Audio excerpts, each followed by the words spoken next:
Got just a few stragglers left over, just a few showers hanging out off the coast from yesterday's system.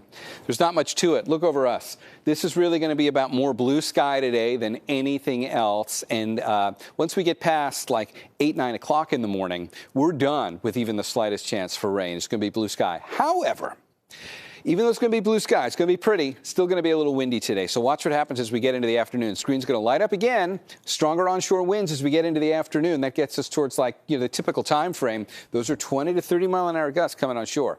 When you factor that in with the cold air that the system from yesterday brought in, this is still going to be kind of a cold feeling day. Look at the daytime highs.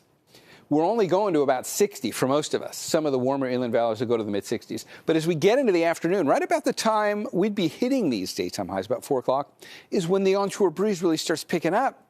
So you got to factor a wind chill on that, and these numbers are going to feel more like low to mid-50s.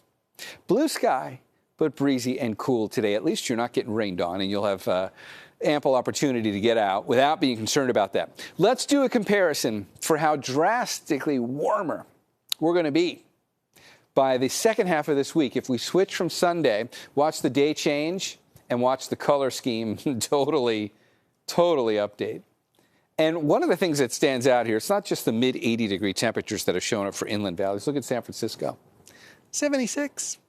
That is a noticeably warm day in the city when you can get into the mid-70s. But, of course, it's mid-80s inland San Jose. You'll be going to the low to mid-80s. Thursday and Friday are both going to be like this. We're going to stay pretty nice. And then we'll have to cool down a little for next weekend. But just look at the pattern shift here. The cold air which came in for the weekend.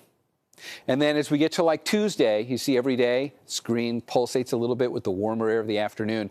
Look how you really get that surge going into Thursday and Friday. Another way to look at this would be to do the comparison from below average temperatures and above average. This is that visualization which really helps us see that. We're going to play it kind of fast. Here's the weekend, well below average. And then you can see how the shades of yellow and orange really filter in for most of the bay. Let's put that in the 7-day forecast, and we'll get all the microclimates in here. Top line for San Francisco, 76. All right, so Thursday's the top. By Friday, we will have cooled down a bit. And by next weekend, we're back down into the mid-60s. There looks like there's going to be one of those inside sliders. By that, I mean a weak weather system comes in at the end of the weekend into next weekend by Friday. It goes a little too far inland. I don't have rain in our forecast from it, but we are going to get cooler. So instead of being 82, like you will on Thursday in the North Bay, you'll be 75. I don't really think that's that drastically different. San Jose, you'll go from 83 to 81 on Saturday. So we may not really feel that inside slider much at all. It's just really a factor because we're not going to stay in those mid-80s for long. There will be a system that comes in by the weekend and starts to bring the temperatures back down a little from there. But you got a great looking week coming your way.